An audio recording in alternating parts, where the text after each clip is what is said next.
Okay, good afternoon, everybody, and many thanks for signing up and attending our second in a hopeful series of webinars that we're putting on due to these difficult times that we're all living in at the moment. This one is entitled, as you can see, Bags and Bulk Agricultural Cargoes to North and West Africa. Mostly the photographs that you'll see contained in these and the references we make will be to rice, but the advice is equally good for any bagged or bulk agricultural products taken to these regions. I'm very pleased that the first person on the panel who would like to introduce herself, if she would like to unmute now. Yep. Good afternoon, everyone. My name's Stephanie. I'm a food scientist at CWA's Food and Agricultural Commodities Department. My colleagues and I regularly attend at the low port and Disport for bagged rice cargoes when there's damage alleged. So hopefully I can give you a bit of insight on behalf of our department. Thank you, Stephanie. The rest of the panel will be made up of myself, Loss Prevention Executive for North. Some of you may know me. We've got Effie with us, who's based in our Greek office, and Noah, who is based in our Newcastle office, and is also a French qualified lawyer. So we've really got everything today for you. What are we talking about? I think we've made it clear in the title. We're talking about mainly rice cargoes in bags and in bulks taken from ports such as Thailand, China, and Vietnam. Bags usually to the West African ports and bulk up to the North African ports. And that's what we're going to be focusing on today. Whilst rice and agricultural commodities do go to other places, they are less troublesome, shall we say, than this particular trade. From me, a couple of statistics. This is actually about rice, not grains, but actual rice itself. You can see there's a fairly good split between those 5 ports there, Benin, Guinea, Ivory Coast, Senegal, and Togo. That's the largest number of rice claims globally. So you can see that we really are narrowing it down to where the problems are. And this is claim type. So wet, shortage, loss, damage, contamination, and you can see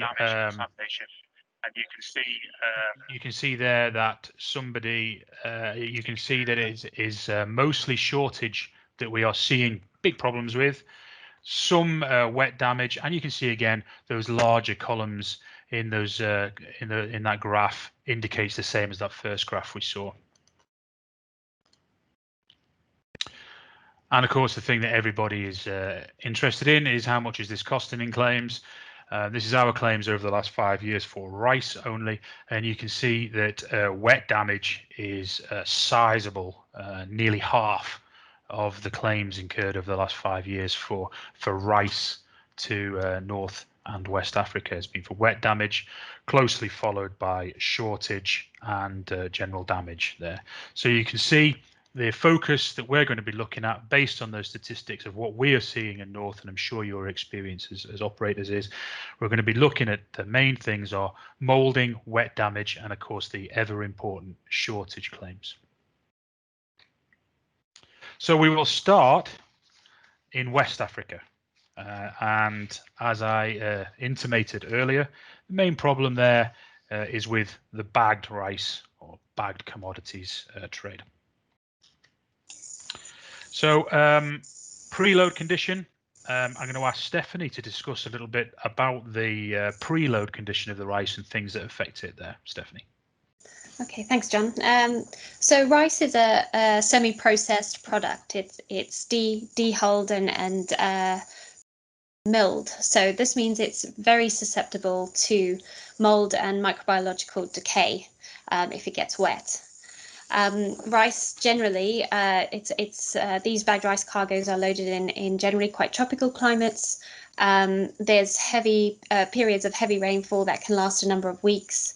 And so actually getting the rice to the vessel via truck or barge can mean that rice is already exposed to a large quantity of rainwater, and so even before loading can actually already have rainwater wetting, which has affected the cargo.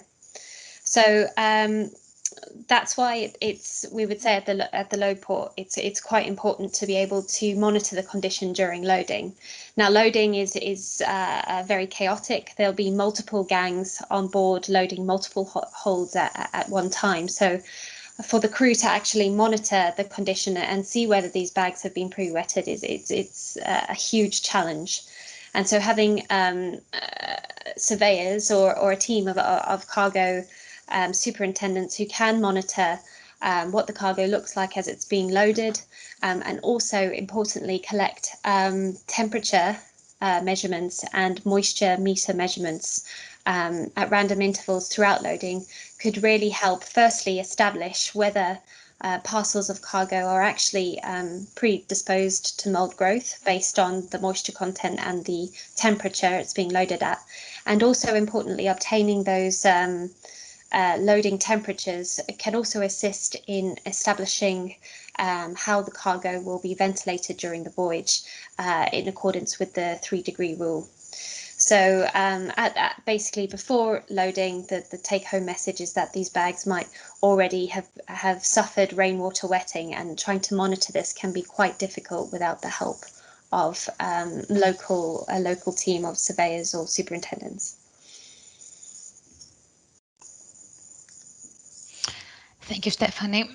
And exactly, this is the importance actually of checking thoroughly the cargo before it gets on board, because after, as we all know, the cargo passes the ship's rails, responsibility and accountability is with a vessel. So there is the chance to really check and reject any cargo that its condition is not looking good. Yeah, thanks, Effie. I think that's the start of a theme we'll see throughout. Whilst these claims are notoriously difficult to deal with, I think that the evidence is something that you're going to hear quite a lot all the way through this, and tie that in with what Stephanie said about the hectic and frenetic nature of the loading process here. As an ex-seafarer myself, I do feel for the crew a little bit to be able to keep on top of that. So that's an important point to raise there. Thanks. Okay, so we talked earlier that we were going to talk about mold and wetting, and at this point I think as Stephanie mentions in the first bit there, given the tropical nature of a lot of the load ports and heavy humidity in those load ports, one of the big problems we do see is ship sweat. And even if it's not actually the cause, it's often something that is thrown wildly at the crew anyway. Stephanie, have you Yeah, absolutely. I mean, the voyage from Southeast Asia to West Africa, ship sweat will normally form just because of the movement of the vessel from a tropical climate around the Cape of Good Hope means that there will be quite a change or a drop in seawater and ambient temperature, especially during the winter time in the southern hemisphere. So a cargo loaded at 30 degrees and then traveling through waters which are 10 degrees and lower will really give conditions for ship sweat. So a warm headspace and the moisture condensing underneath on the cooled hatch covers underneath, and then dripping back onto the surface. Now this is problematic, especially if you're carrying rice in single polypropylene bags. Usually it's just a single layer of bagging, and the moisture can soak into the weaving of the bag and then affect the rice below. Sometimes more expensive bagged rice may have an additional thinner layer which can afford a better protection to the rice, but generally we just see these single polypropylene weave bags which don't afford much protection against heavy wetting on the surface. And then subsequently the condensation will run down the periphery of the stow and affect bags in that area, and a lot of claims we do see instantly they'll say condensation damage, and at that point it's really important to know where the mouldy bags were located in the stow to really assess whether that is a result of condensation or not. So clearly, when you're going to take this voyage, it's really important to show that the crew are demonstrating good care for the cargo and undertaking following a ventilation regime. And I think John as well at North would advise the 3-degree rule simply 100%, because it's a lot easier to undertake. Again, if you've had someone taking some temperatures at the load port, you could have an average temperature per hold, and then as the vessel sails, the crew's concerned with just monitoring the ambient temperature, and if that drops 3 degrees or more lower than those calculated average temperatures for each hold, then they can undertake ventilation.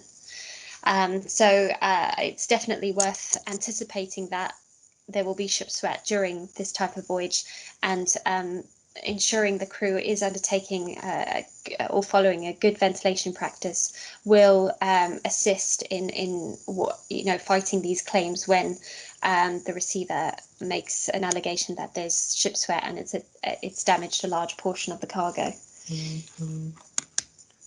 So. Good afternoon, everyone. So Noé speaking. So yeah, just to follow up on what Stephanie has just said. Indeed, ventilation log showing that the crew ventilated adequately during the entire voyage. It makes a substantial difference in our defense of the claim. Same, let's say, if the ventilation log records adequately that ventilation was stopped or restricted for 5 days due to bad weather. This will also make a substantial difference in our defense of the claim, because then we can show and demonstrate to the claimant that the vessel exercised due care for the cargo. So even though there might be some condensation damage to the cargo, still owners will not be responsible if they evidence that they adequately cared for the cargo. So definitely these records make a very big difference for the defense of the claims. Also, just to mention the hatch cover test at the loading port, so preferably UST, so ultrasonic test. Also, this also makes a difference on the defense of the claim, because it shows that owners exercise due diligence to make the vessel seaworthy before or at the beginning of the voyage, and therefore we can assist members to rebut any allegation that there was any water ingress or hatches were not weathertight at loading. What makes things slightly more difficult for handling is when, let's say, we pass ventilation logs to loss prevention or colleagues and Stephanie, and they mentioned that ventilation was not carried out sufficiently because, say, the 3-degree rules was not followed, or the ventilation has not been recorded adequately, or in some instances, sometimes USTs are carried out at discharge port and fail. Because then we face a situation where we do lack sufficient and necessary evidence to rebut the allegation that vessel can have somehow been responsible for the claims. So that's it for me. Yeah, thank you, Noah. Yeah, just to talk a little bit about what both Stephanie and Noah have said there, from a practical point of view, we definitely, for hygroscopic cargoes such as this, in LP would say to use the 3-degree rule. It is just much simpler. As an ex-seafarer, I can tell you that we like things simple. The trouble is we get sent these ventilation logs in the case of a claim in loss prevention, and often people have used the dew point rule, which theoretically would work. However, the first question out of our mouths is, how did they get into the hold to get an adequate dew point of the hold? As you know, you need to have air passing over those thermometers, so you have to be in the hold, not just dangling thermometers in, preferably with a whirling hygrometer to allow that airflow over. Now, not only is that unlikely, it's in most cases actually quite dangerous as well, entering the hold. So we definitely recommend the 3-degree rule, which means, again, you need to be at that load port getting the temperatures, as Stephanie said, and very good record keeping, good believable records. The 3-degree rule is much easier for the crew to pull off and record convincingly as well. And of course, when we talk about ship sweat, one of the other things we have in our armory is dunnage, and proper dunnage, as we see in textbooks, and I'm sure you've all seen in textbooks, your 5x5 planks separating well the bags from the steelwork, is often not the case when we are loading cargoes in places like Thailand or Vietnam. So it's unlikely that you will see proper dunnage. So we'll take a quick look at the kind of things that we do expect to see. So the first one here on the left of the screen is what's often referred to as the Allied maritime method, which is like a styrofoam sellotaped to the bulkhead, and then some plastic sheeting about part of the way up the hold side. There's little sort of evidence that it's overly successful with regard to thermal properties. Stephanie, have you seen much of this kind of Yes. I mean, this would probably be the most sort of common dunnaging we see. But a lot of the time, the issue with dunnaging is it's not consistently applied around the hold. So there'd be perhaps they run out of polystyrene sheeting, and therefore stevedores start to stuff bags in between the frames. And as soon as the bags come into contact with the framework, they're then exposed to any drip down condensation, which could run down the sides of the vessel. Or again, moisture migration is also an issue. Moisture migration is the movement of moisture within the bag from a warm area to a cooled area. So as you can imagine, the steelwork will cool down, and so moisture will be displaced in the bag towards that cooled steelwork, and that will create higher moisture content in that part of the bag, and then you can get mold growth in that section of the bag. So I think really having a consistent application of the material, and then preventing bags falling in and being stuffed in between the frames is quite important. And this can usually, if the plastic is stretched across the frames, this can be sometimes effective in stopping the bags falling in. But it's mainly preventing stevedores actively stuffing the bags into those frames, like you can see on the right there. I think we've got, yeah. So the next picture is exactly what you were talking about, I think, is Yes. creating that separation. Yeah, exactly. So that bag has been directly against the steelwork. There's been displacement of moisture as well as wetting with condensation, and it's obviously mouldy. And when you get sort of tallies done at the Disport, when they say mouldy bags, they tend to mean mouldy bags like this, very obviously wetted and in poor condition. So traditionally with dunnage on the sort of without holds or sides without frames, craft paper and plastic can be applied against the sidework, against the steelwork quite successfully. And if that's done consistently, then the craft paper is supposed to soak up any runoff that falls down on the other side of the plastic, and then the plastic affords the protection to the bag on the other side. But again, it's about getting this consistent application around the hold, which is where some stevedores aren't able to apply it properly. Yeah. I think the next one is probably one of the more common applications of dunnage that we see out of Asia. Would you agree with that, Stephanie? The bamboo and the bamboo matting. Yeah, I think these days, I guess that you still see this, but you do tend to see a lot more polystyrene and plastic and craft paper. But yeah, that we still see this bamboo sheeting put across the holds. But the problem is with this is that you can't really fix it in place very well. As you can see on the right there, it's already falling down, and you can't get a consistent spread across the holds. So really, I think it can be quite difficult to dunnage with this bamboo style. Our experience isn't good. Yeah. So I've also seen mainly coming out of China though. A lot of the stevedores will actually line the tank top with pallets, which is very effective at preventing the bottom layer bags coming into contact with runoff. So lifting them up and having the cargo on pallets can be quite effective as well.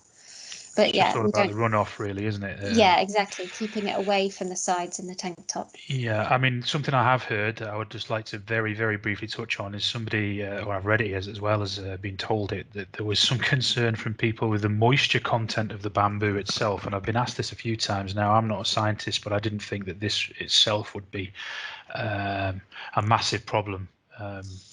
No, I mean, if the bamboo itself it has been wetted significantly, then it's likely that if you put bags against it, you're going to get absorption into the rice bags probably. But generally, you know, the rice cargoes are at around 14%. There's a huge quantity of water in the cargo itself anyway. So really, I think it would be more. The more problematic issue is like that picture on the right. You can't necessarily get that good coverage of all the steelwork with these types of materials, and they also run out of these materials. So you'll find half the stow is dunnaged in one way, and the upper part is dunnaged in a completely different way, which can lead to exposures of steelwork and ineffective dunnaging, essentially. Excellent. This is a good picture. Stephanie, do you want to outline Yeah, this one? so this really highlights how effective dunnage can be against condensation. So you have the craft paper underneath, and then the plastic sheeting on top. And you can see this is actually on the tank top, and where the wetted craft paper is, that's towards the side of the vessel where condensation has run down and underneath the plastic. So the cargo on top of that plastic was completely fine, even though it was quite significantly wetted underneath. So that just highlights that, you know, good dunnaging can be very effective. Excellent. I mean, we've seen what we're likely to get, and we know that it's not ideal. So I suppose the problem is here is you're not going to get that good dunnage that we're after. So the master has to be careful here that he doesn't take over the operation just because of the dunnage and doesn't overstep his boundaries of responsibility. And therefore, really, I suppose, I mean, the claims handlers can jump in here to say that really, in my mind, I would be raising it as an issue, but not telling them or stopping cargo and raising an LOP. If I saw any of these dunnages, just to make sure that they were aware this isn't the most ideal that we can have. Yes, definitely, John. On a contractual perspective, so for this trade, Greek owners use mostly NIP charter parties forms, which makes essentially charterers responsible for loading and stowing the cargo, and charterers also to provide necessary dunnage, which is carried out by the stevedores who are charterer servants. So in case the master has any issues, he should record this in a letter of protest, LOPs, which should include good quality photos. And yes, dunnage is a key to protect the cargo from damage by sweat during sea transport. So if it's not laid properly or inadequate dunnage causes some damage, then owners will have a good recovery action against the charterers. Excellent. Thank you, Noah. Just water ingress is, as opposed to ship sweat, I suppose what I'm trying to talk about here is ingress through the hatches, and which is a maintenance issue usually. And another maintenance issue that we see relatively commonly, actually, is hatches that don't close when required to. So you might be working cargo, rain starts, and then you have a failure of your hatch lid system. I mean, we're talking about general ship maintenance there, and this is one of the things that can easily be sort of landed on the members. So, I mean, maintenance, good photographs showing that the hatch rubbers and coamings and compression bars were in good conditions before the load. As Noah said, some kind of test, preferably UST testing, to show that your hatches were weather tight. Or some form of testing to show they were weather tight before loading. Your planned maintenance system is an excellent form of evidence. However, what we often find when we asked for planned maintenance systems is that it's just a list of dates. What we really want is to fully utilize the planned maintenance system with a description of the job, and then the person that did the job writes in how they did it, what they did, any spare parts used, any problems they found, and this starts to build up a good picture of what was done rather than just, oh, I did something on this date.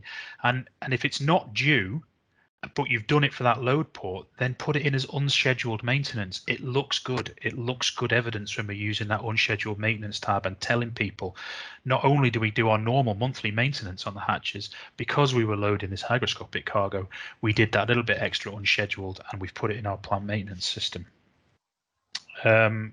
Stephanie, have you any thoughts, experiences with this kind of thing?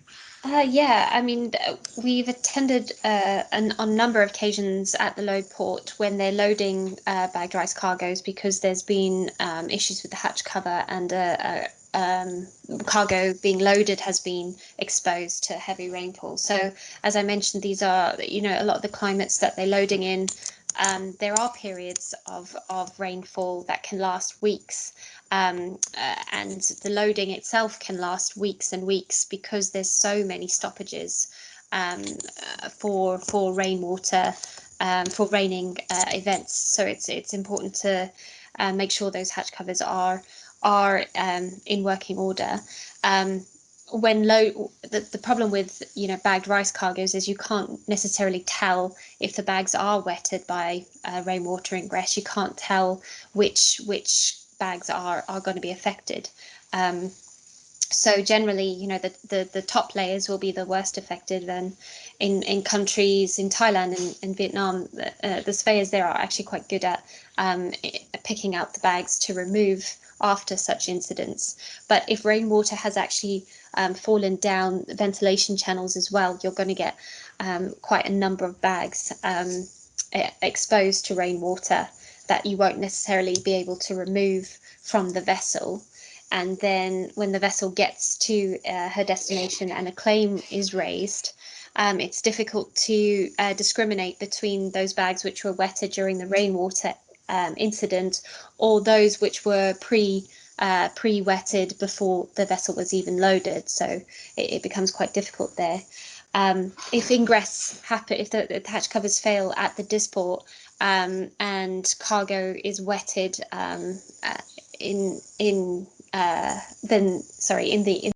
then the receiver is actually very open to claim that all the cargo remaining in the hold was exposed. I mean, logically, not all those bags would have been exposed, but they will try and allege that and claim for the full quantity of cargo in the hold. So it can be very difficult to manage the claim after that point. Any experience with this government claims, guys? Well, yes, we have seen this, and actually the point that I would like to make here is that the crew can actually help if there is sufficient crew on watch, and in particular in countries that for the forecast and the rainy periods are quite often, just to keep an eye on and take timely steps to close the hatches. So yes, as Stephanie said, it can be a nightmare at the discharge port, so prevention is better than cure. Yeah, 100% Effie, and small things like getting the forecast and often good advice, sort of rain clutter down on the radar if the port will allow you to keep it running is quite a good way of seeing sizable rain clouds coming. I understand that some ports are funny about leaving radars running. They're going to fry the crane drivers or something, but on the whole, that's the kind of thing that we have to stay alert to. We have quite a few claims with this that are relatively, compared to the other things we're touching on in this webinar, this is a relatively easy fix to keep an eye on these kind of things, because some of the things we'll discuss are much more difficult.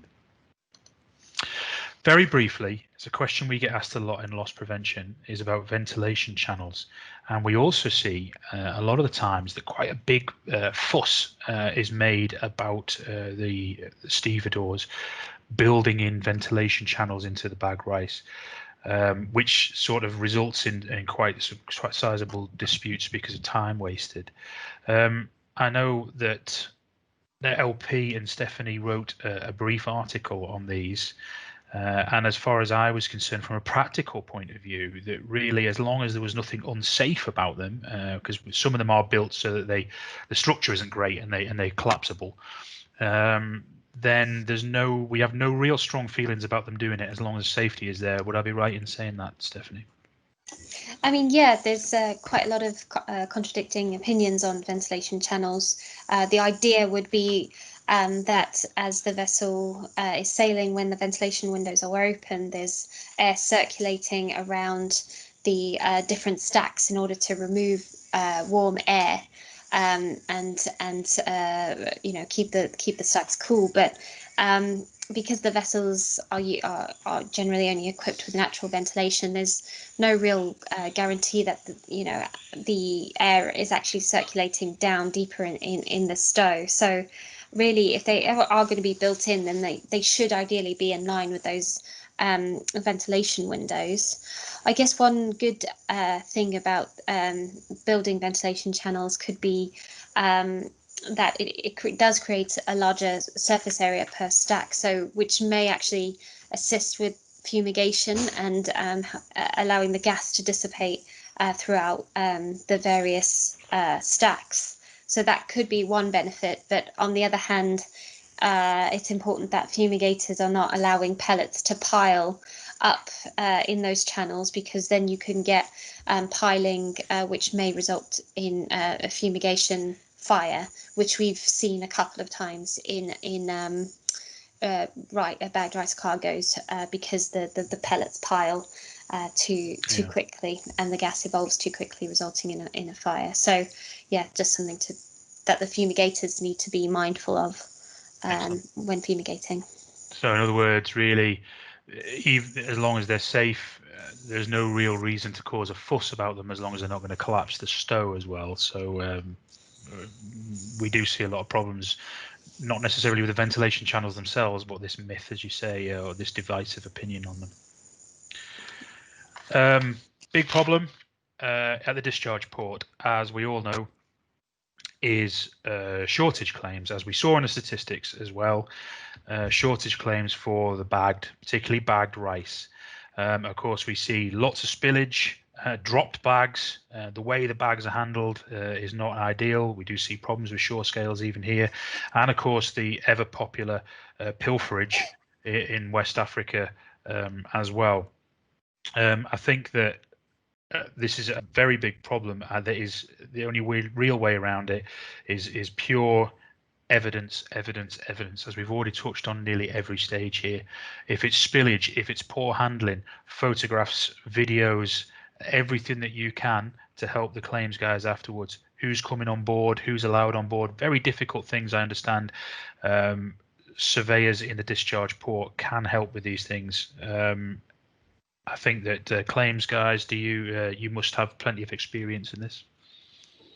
Yes, thank you, John. Agreed that the main problem in these jurisdictions is indeed with shortage of bagged cargoes. Several spillages, poor handling, pilferage, all causes that can be defeated, as far as we have seen in our experience, through proper handling at the discharge port. Examples of cargo spillage, yes, that can also result from rough handling. Stevedores might use improper feeding of the hooks, which results in the bags getting torn. So what you should do there, apart from evidence, I would say protest. That should be accompanied with plenty of photos. Put charterers and stevedores on notice on time, as they tender care during handling. Make noise actually and reserve your position. All these things have proved extremely helpful, and members' position was strengthened actually, because we have managed to completely defeat these shortage claims of such a nature when our defense was accompanied by dated LOPs and photos. And what this means is that LOP, for example, if you're discharging a cargo for several days, separate LOPs each day with attached photos to say that this day, for instance, this is what happened. Or we have had an example of pilferage. Food is also attractive to pilferers in these countries. And the crew should stay vigilant as well. Sufficient crew according to the ship security plan to note who is coming on board. If any unauthorized persons are seen, they should ask to leave. Watch out also if stevedores deliberately tear the bags, because what they do, they're sweeping the cargo, of course, and have it for onward sale. And another suggestion should be to shut and secure the spaces not being worked on. So just as a summary, and as we said before, discharge operations are charterers' risks. They are accountable for stevedores' wrongdoing. So it will, and it has greatly assisted us to have in our hands sufficient evidence, backed up, letter of protest, as we said, in order to be able to say it has nothing to do actually with a vessel, but it has been a pure result of your own or stevedore's wrongdoing. Excellent, thank you. Again, evidence, evidence, evidence, timely evidence as well. Stephanie, you must have plenty of CWM must have plenty of experience of shortage in West Africa. Yeah, no, it is a problem. A couple of times we've had or we've witnessed the companies which organise the sweepings and take away the sweepings. They sometimes employ people to go on board and cut bags to inflate the sweepings. So just the local surveyors should be aware of this and also reporting as their team sees it to the master, so that, as Effie says, can report this in a letter of protest. But yeah, a very big problem and very difficult to monitor with so many people and so many gangs on board. Excellent, thank you. So just briefly, we've touched on this very briefly. Just want to summarise for the load port for bagged agricultural cargoes such as rice. Again, it starts right here, even before the load. Evidence, evidence, evidence. The hatches were good. They were well maintained. The hatch system is good. It was well maintained. We were on the lookout for bad weather. We've got good lookout on deck. If you've not got enough people, then we can assist with that and getting surveyors to try and knock back as much cargo as we can if it's in poor preload condition. We've got to make sure the crew are switched on and aware of the problems. We talk to you guys a lot, and that's great. We need to make sure that filters down to the guys on the coal face. Would you agree with that, the panel? Yeah, absolutely. Yes, certainly. Also from the claim side, bagged cargo trade in West Africa is notorious, as we have said, and this is the reason why, in an attempt also to help members deal with all sorts of claims arising at the discharge port, we have put together a list on steps to be taken when you're at the load port, with a view to gather good evidence to successfully defeat claims. Now, just said by John, Steph and Noe before, every stage is important. So just before you start loading the cargo, make sure that you gather sufficient evidence that you have exercised due diligence. And during loading, our recommendation when we're about to instruct local correspondence surveyors is to go through a list of things that they should carry out. And those are actually to check what the moisture content is, provided that you have managed to get provided with cargo quality certificate from the charter, so any bags should be rejected. Carry out cargo condition survey. This goes along with our instructions as well. So check what the condition of the bags is. How do they look like? Do they look moldy, stained, are of an inferior condition? Here, because before any cargo is loaded, you are entitled to just reject any cargo if it's not good, and make sure that only sound bags are coming on board. And of course, again, this is very important. It will help you and it will help us as well defend your interest at the discharge port and say we have sufficient evidence to prove that, yes, the vessel left there, exercised due diligence, properly carried the cargo. Anything else, falls on to you, and then of course the onus of proof is then shifted back to the receiver to prove the opposite. Best practice to carry out draft surveys.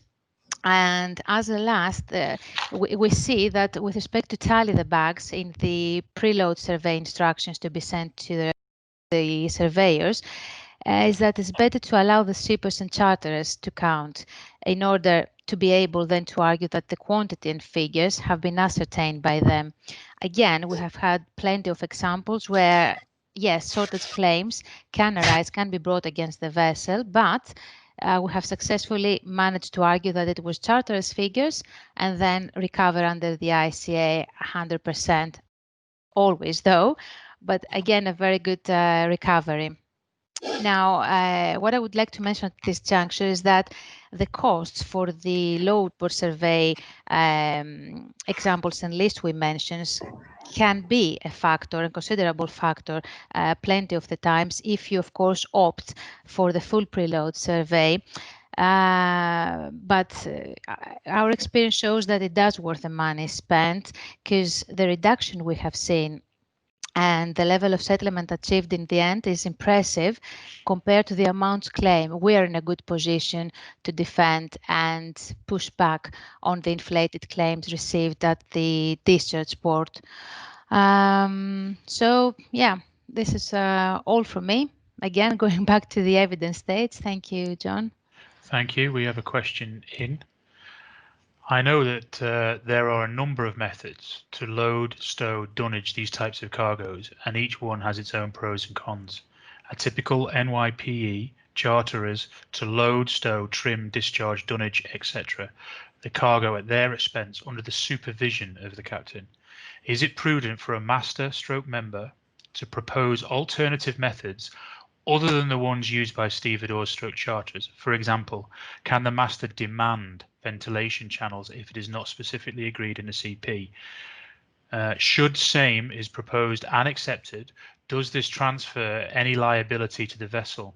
Is it better to supervise and highlight the wrongdoings of the methods of the stevedores and to propose any other method and the member may feel more appropriate? That's an interesting question. It's something we will touch on, and I'll briefly answer, or I'll put my point of view forward anyway. The master's responsibility here is a very fine line, and really the only thing that he can demand, as the word was put in the question, is if it is safety related. If it is not safety related to the safety of the ship, the crew, then really he has to be very careful, because that responsibility can then pass over to him. As I said, for example, the dunnage is a good example. We all know, sat here, what good dunnage looks like, and we'd be over the moon if we saw it in every single port.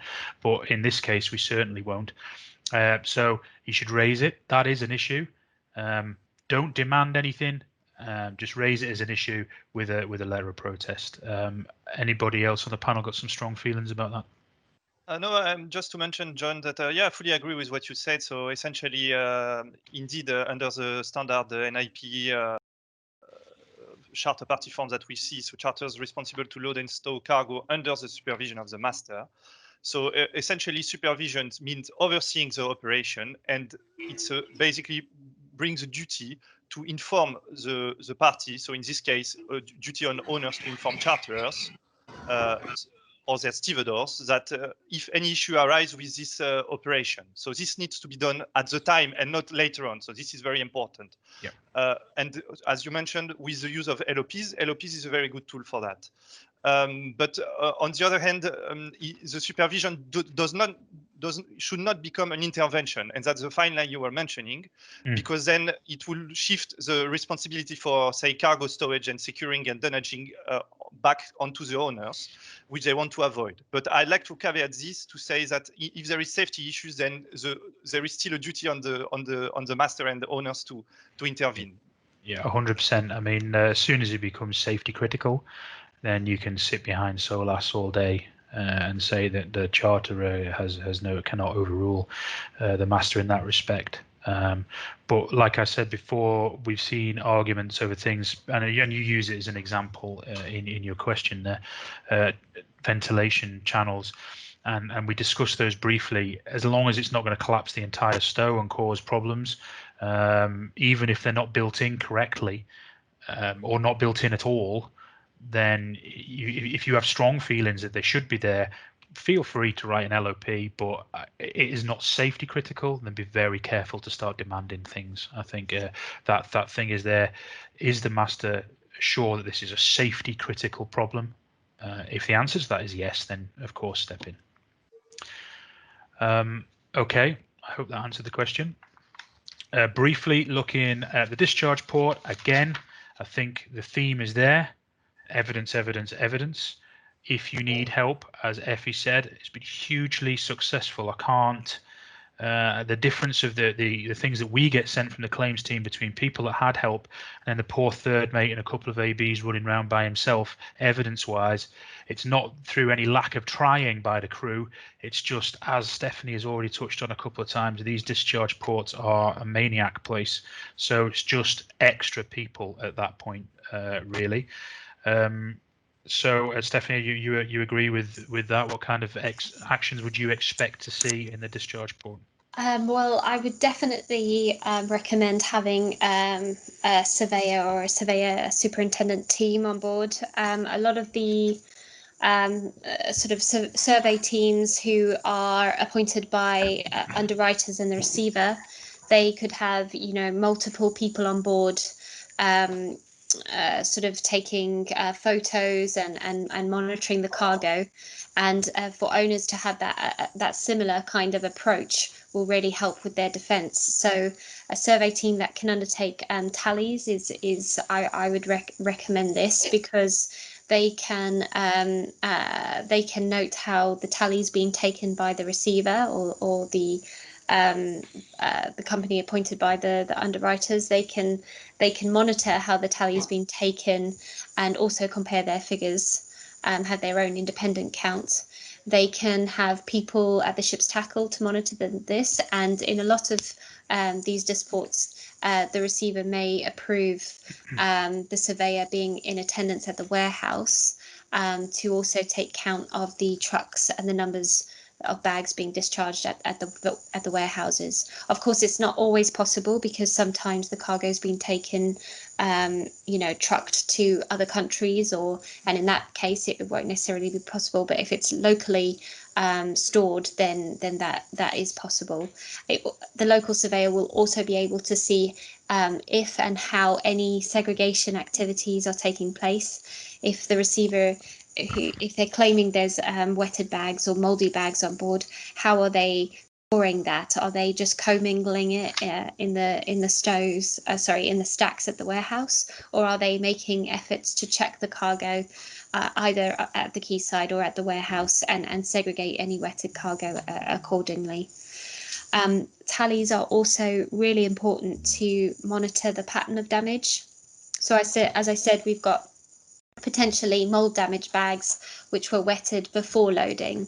Then you've got potential wetting from ingress or possibly condensation during the voyage, and then further potential wetting if there is rainwater wetting at the disport. So the tallies really help to understand where the mouldy bags are located. Are they located as the hatch covers were open, or were they predominantly on the tank top? That kind of information is really helpful for claims handlers and us to look at to see where that damage is, to determine causation.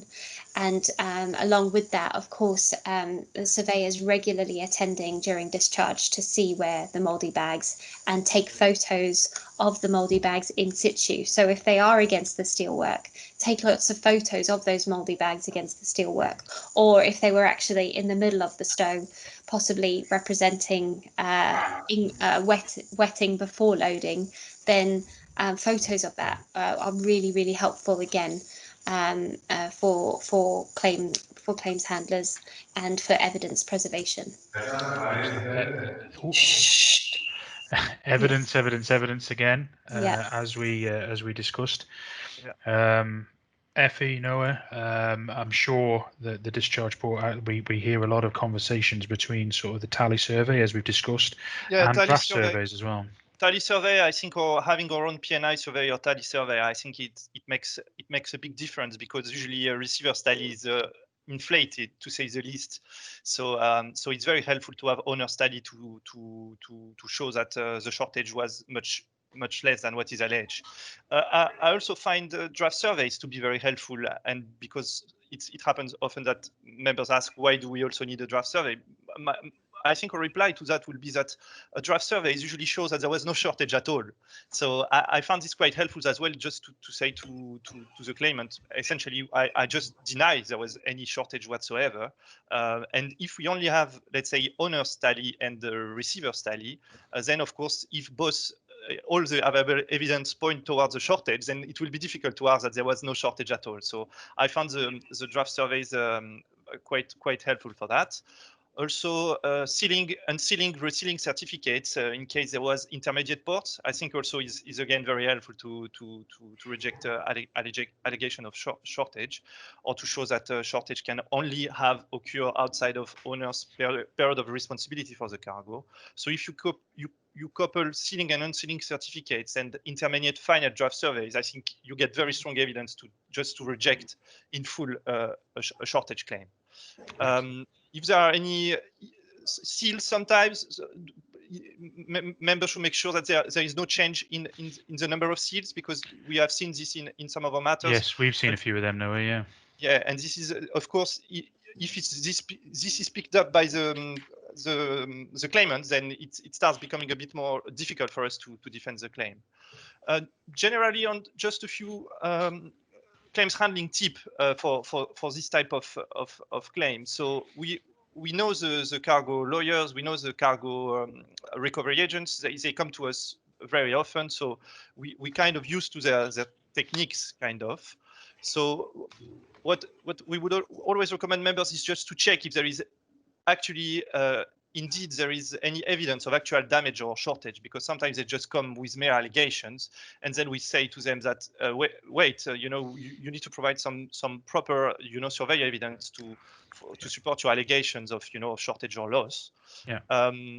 Also, we do ask them to provide their authority for claim for security, because sometimes they just say we have been appointed by X and X, and then we say yes, but where is your authority? Then you should have a letter of authority. You should have all this type of documentation. Sometimes they do not bring the sufficient evidence that we ask. They see that we are on top of the documentation, and they just go away. It happens as well, and the vessel sails without the club having to provide security. Or sometimes in some instance, we agree to provide in principle agreements to provide security, and then we reduce the amount of the LOU once the vessel has sailed. When the claim comes at a subsequent stage, then we help members to review the claim documentation. We summarize the merits based on the documents we get from the vessel, from the P&I surveyor report, the documents brought by cargo interest. This to allow to save time to members. And once we have reviewed the claims, then we do recommend to members to settle in order to deal efficiently with and quickly with this claim, or we simply recommend that the claim is rejected if the merits, and we do have all the documentary evidence we've been discussing. Okay. So yeah, and we found it helpful to look at what are the exact head of claims. So because the cargo interest will come and will make a bulk of a big claim, but I think we think it's in our interest to divide. So is it a shortage you are claiming for? Is it mishandling? Is it wet damage? And then you use all the defenses that you have for each head of claim. So this allows to reduce quite substantially. Also very important to check where is the alleged loss occurred, because the owner's responsibility for the cargo only extend up to the ship's tackle. So of course, if the loss has been ascertained at the receiver's warehouse in whatever location, then it's not good enough. We need to make sure that the alleged loss have occurred within the owner's responsibility for the cargo. Okay. It's when fixing for this trade, I think members need to be aware that this type of trade invariably gives rise to claims. So we do almost invariably get claims for this type of trade. And one last thing I wanted to touch upon very briefly is title to sue. Because so basically, who has title to sue? So it will be the lawful order of the bill of lading. So for a two-order bill of lading with the final endorsee, or a name consignee on a straight bill of lading. So in most of the case, it will be the receiver. So if cargo insurers are subrogated into the receiver's right, that's fine. But we do face issues sometimes where the claim is being pursued by shippers, but the bill of lading has already been transferred. So essentially, the right to sue has been transferred to receivers. So if shippers are pursuing a claim, then they do not have title to sue. And same situation sometimes with cargo is discharged against an LOI. That's why we always ask as well if cargo was discharged against an LOI, because same principle applies. If the cargo was discharged with the LOI, then it means that the bill of lading probably was never transferred to the receiver. And if it's true and the receivers never got hold onto the bill of lading, then they never got title to sue. And if they don't get title to sue, we can just reject the claim in the first instance, and then they may bring the claim under other means like tort and bailment, but it makes things much more complicated for them. So it's very useful tool to defend. And finally, charter party claims. So we do have experience in the club of well-drafted charter party claims, which put the responsibility 100% onto charterers. So we, of course, appreciate that sometimes it's a bit more difficult to negotiate with the market, negotiate good clauses. But if this is done, then there is a ground to put the shift on the responsibility 100% on charterers for this type of claims. Okay, it's great. With regard to the surveys, Effie, you got any final thoughts? Yes, exactly. As just thank you, John, mentioned before of the list or the suggestions actually that we're bringing to the local surveyors forward. I mentioned before that the cost factor can disencourage you sometimes because admittedly the cost of taking the full survey is high. Nevertheless, in case of a claim arising, the point I would like to make is that we can use this evidence obviously to defend the claim, and all these costs that the member has taken in the load board, they will be reimbursed from the club back to the member. Thank you. Great, thanks for that. Moving swiftly to the other part of the continent, well, North Africa.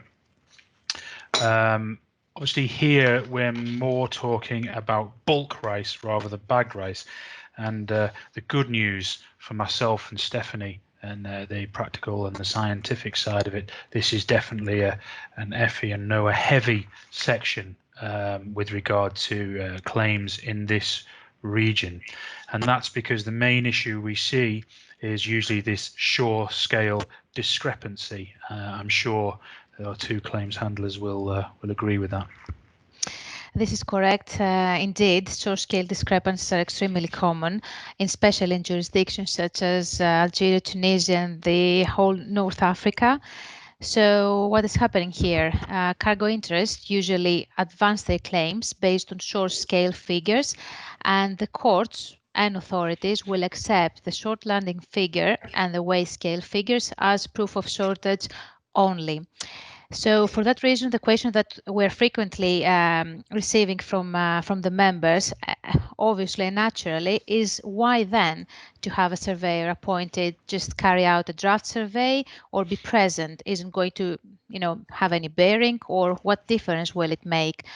But actually, even though as disenchanting as might sound, it will have a bearing, and we have experience in claims of this kind, whereas it was indicated that the surveyors present to carry out a draft survey at the Disport, coupled with steps to preserve contemporaneous evidence, assist the vessel's master that they are coming under extreme pressure, and I will come later on into this, has made a huge difference in how claims were handled and settled in the end. So just very briefly, a typical scenario of the cases we handle involves a vessel that sails from the load port with properly sealed hatches. The master is pressurized, no surprise, to insert in the bill of lading the shore figure, which was in excess of the draft. So nothing abnormal during the passage. The vessel arrives at the discharge port, and before completion of discharge operations, the receivers are starting making allegations of shortages. Then this will follow security requests or pressure actually for cash settlements before the vessel arrives from the Disport. The pressure is increased further by threatening to arrest the vessel and taking adverse action or vessel's detention. So we can all understand how tense is increased, and negotiations are taking place between the vessel, cargo receivers or their lawyers, local representatives, and the club. Now, in these jurisdictions, and in particular, many of the receivers, they do not accept club letters as such, which makes the position slightly more difficult as opposed to interim letters issued by the club's correspondents, and which are going to be replaced after certain days, say for example 20 days, 2 weeks, with a bank guarantee, or as I said previously, cash settlement. Now, in this particular case, through the club's assistance, members did not give in the receiver's threat because, as I said, the discharge operations have not been completed and stood their ground without settling or providing security just before completion. The draft survey indicated that there was some shortage, albeit minor, nothing to be compared with the short scale figures, and an interim letter was provided for a much smaller quantum. Now, as normally, once the dust settles, we're starting dealing with this claim because the receivers are going to exert more pressure to have this interim letter replaced by a bank guarantee. There, the question is, are we going to go down that road or try to settle at best possible terms? What do we have here? Is it a paper-based shortage? Is it an actual one? What did they do during the discharge operation? And there is where we have seen that the surveyor's presence in close cooperation with the crew, the vessel's master, they have assisted quite a lot. Because, as I said previously, the draft survey showed that there was some shortage. The master and the crew were great actually in taking photos, very clear photos, by the time that the trucks were literally stuffed with a cargo, overloaded, and as a result, of course, the cargo was left on shore. And they have started issuing timely LOPs to charterers and receivers to say, look, everything that's happening here, any shortage that is arising is due to your own wrongdoing. We are not responsible. However, it so came back that the receivers argued that under Algerian law, the stevedores are considered to be the vessel servants. So, they're insisting that it's your fault still. However, with all this evidence available, we managed to counter-argue that the vessel has no control over whatever actions are taken at that point by stevedores. But even if they did, the master protested, but that was in vain. The stevedores didn't do anything actually to rectify the way they have been discharging the cargo. To cut the long story short, the claim was finally settled out of court and without a bank guarantee being issued at 65%, which was a good outcome compared to the 100% starter that this state company demanded. And of course, came further down to say we're not going to accept anything less than 80. Following this successful recovery, came in from charterers because you can prove, you have sufficient evidence in your hands to say that we did properly settle this claim. We have evidences to show that that was a wrong calculation actually from the source scale, asking calibration certificates, and that we have sufficient proof in our hands to show you the same.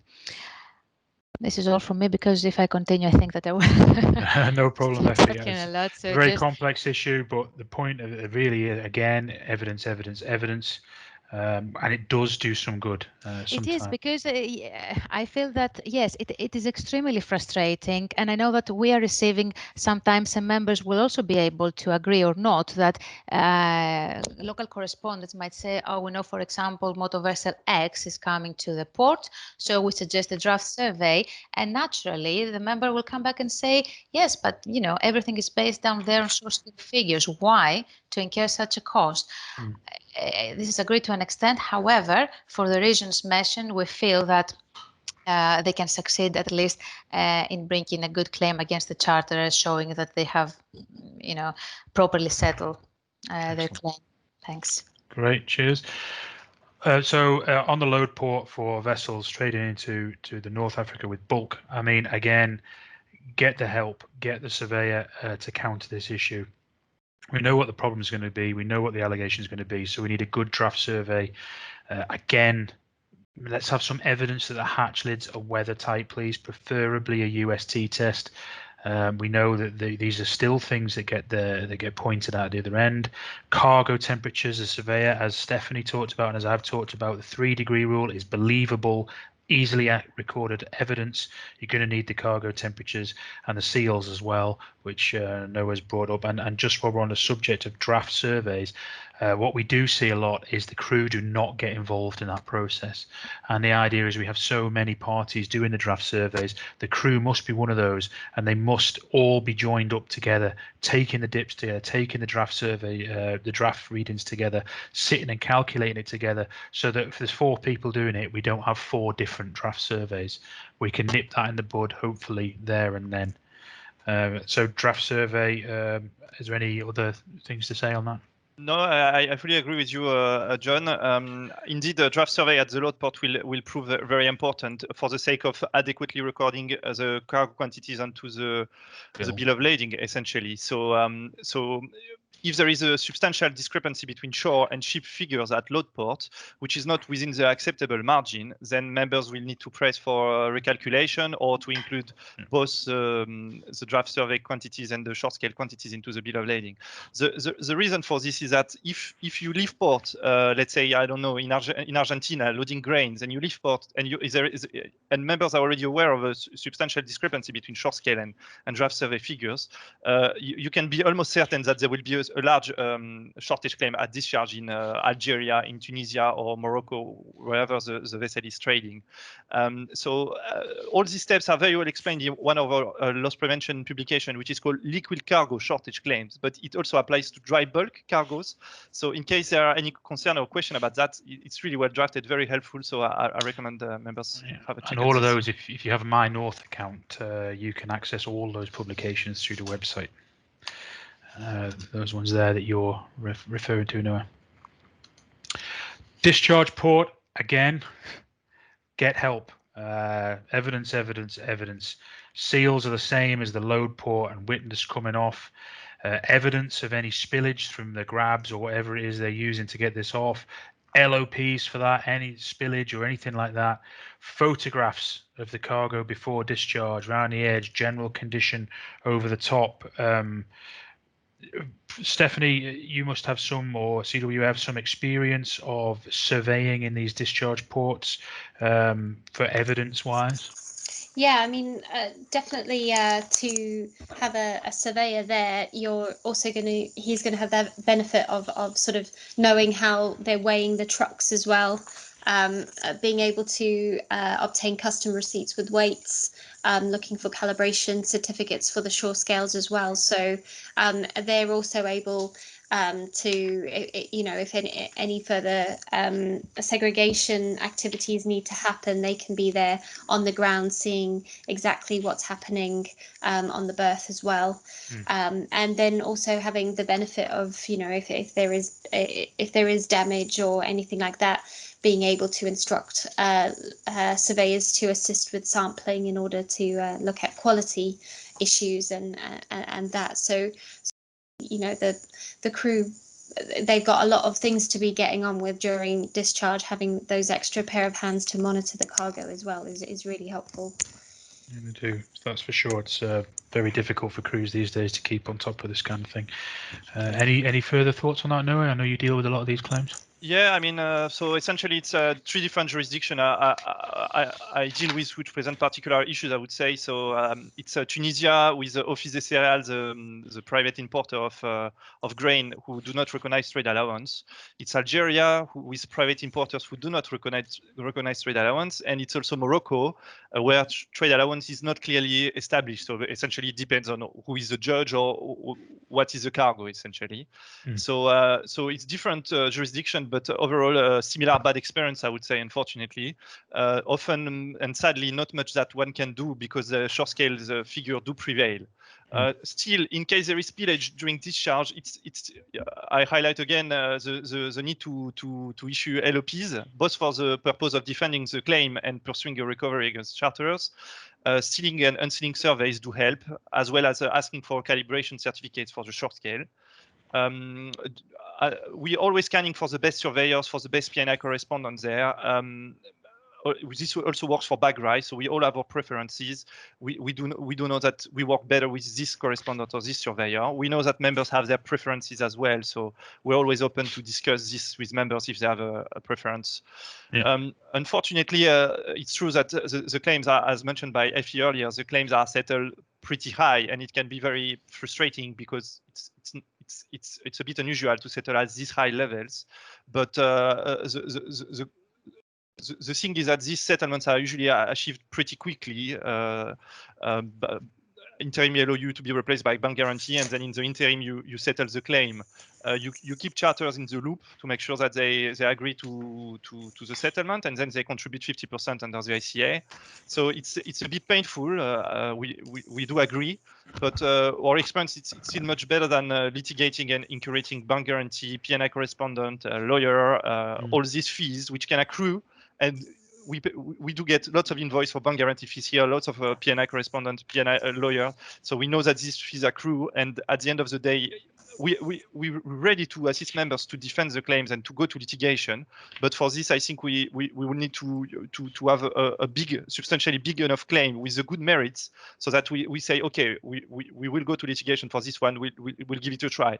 But for most of the claims, it's just not worth it. So we just want to be pragmatic, and we need to be aware that the cost should not overshadow a positive result at court. So if we pay thousands and thousands and thousands for a positive result, then was it worth it in the first instance? So I think that's really our thinking behind. Excellent. Thanks, Noah. Couple of common things just to skip over. We've touched on all of these, so we'll go through them very briefly. We had an excellent question about this in the webinar, and I just want to touch on it again because we do see a lot of problems with it. The master's responsibility, safety only should demands start being made. Otherwise, it's monitoring anything that he thinks is safe enough, but maybe not as he likes it or is not as is good practice. Then LOP that, and not at that time. So do it at that time, not at the end, one LOP with a big long list, at that time and date, and preferably with some photographic evidence to back that up as well would make life a lot easier for us all. I think everybody would agree with that. Yep. Thank you. Great.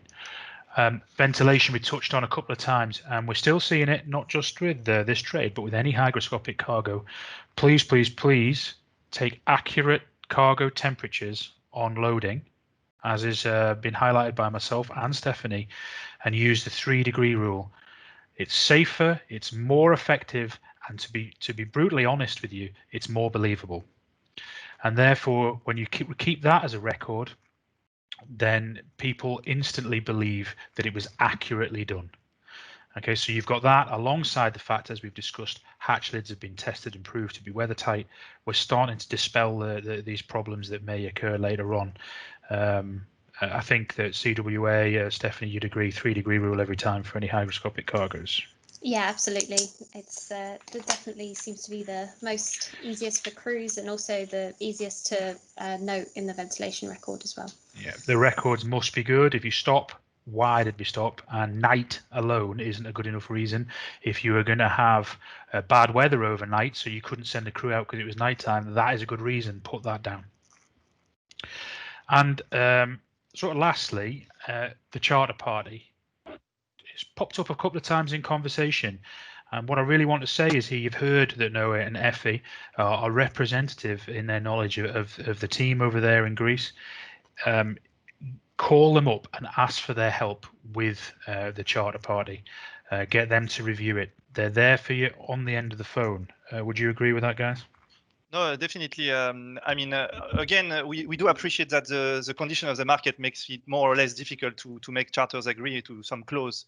But it's also true that in the team, we do have experience of a charter party clause who basically put the responsibility for, say, shortage claims in Algeria, say, or Tunisia, or whatsoever other jurisdiction, 100% onto the charter. So it's a good way just to get charters to deal with that, and you push the cost of shortage claims down the charter chain to actually cargo interests who create this type of claim. So it's when we manage to reach this result, of course, it's always a very positive for us because it's we understand the power of these tools like a charter party clause. And bill of lading as well. I'd just like to add that sometimes if you add some form of wording, so I'm thinking of Tunisia here, for instance, if you add a wording cost and freight free out in the bill of lading, then receivers are considered responsible for the negligence of the stevedores, which I think Effie mentioned earlier, they were not. But in Tunisia, if you do add this wording into the bill of lading, and in addition to this wording, there was LOPs issued for spillage, and hatch were sealed at loading port and unsealed at discharge port, and it was enough for the owners to reject any liability for this particular shortage claim. So definitely wording in bill of lading, wording in charter parties. Do get in touch with us if you have any question about that. There is definitely things we can do to help. Excellent. Excellent. And just last, I would like also to add that, yes, as Noah said, perhaps might not prove to be extremely easy in a bad market to get the clauses you wish for in the charter parties. We can assist in redrafting a poorly or vague clause, but also, from the one hand, we can suggest on clauses to protect you from liabilities in this particular port, but equally, there might be occasions and circumstances where we can help you to look for words you should really avoid, minor words that they could be added in these clauses and shift responsibility back to you, such as liability performance, who should arrange or provide supervision, or a servant of that sometimes can slip one's attention. So overall, if unsure when fixing of a clause responsibilities, we're just here and happy to take a look. Excellent. Thank you. I think the key is really that obviously we're a mutual, and that's not just a money thing, it's an information thing as well. So we all learn from each other a little bit there. So Noah's had some success in the past with certain clauses, and Effie has as well. Then they can move that on and help spread that knowledge around all the members. So please do get in touch at that stage with everybody. That'd be absolutely the best thing to do, I think. Lots of available help. I'm sure Stephanie is always there to help should you need to pick up the phone and give her a call. Yeah, absolutely. We're always happy to receive calls and provide some free advice if it's just a quick question, but also helps us to gauge sort of if there's any trends in the market, because we receive calls from various ship owners and charterers, so we can kind of gauge as well if there's any trends in certain ports or with certain commodities. And that gives a good overall indication of what's going on with certain cargoes as well. Excellent, thank you. And as I said before, if you've got a My North account, you can access all the briefings, publications, some of which Noah and Effie have mentioned today, are very helpful. If you need any help with that, then just let us know. Again, we can get you going on the My North account. So if there's any questions, you can either ask now, feel free, or there's my email address there, john.southam@nepier.com, and then there's food@cwa.uk, which is Stephanie and her team's. Should you have any questions, we will, after the fact, then we will almost certainly get back to you, and we'll send those around everybody over the next couple of days and send you all the link for the video once that is complete. So I'd just like to check, is there any questions? I don't see anybody typing. I realise we've run over a little bit, but it's a good subject, and I think that we've done it some justice there. I'd like to thank Noah and Effie for giving up their time. Thanks very much, guys. It was great having you on board. And I'd like to thank Stephanie, of course, who has given her time up. This is the second time for us on one of these webinars, and I think it's great for the members to hear what the real experts have got to say. So thank you, Stephanie. No, great to be here. Thank you. Thank you very much. So remember, if you've got any questions or anything springs into your mind later on, please let me know on those emails. And thank you very much to all of you for attending. There will be no doubt more subjects coming up, and we will let you know in the usual channels. So thanks very much to all the members that attended as well. Thank you. Thank you very much. Thank you very much, everyone.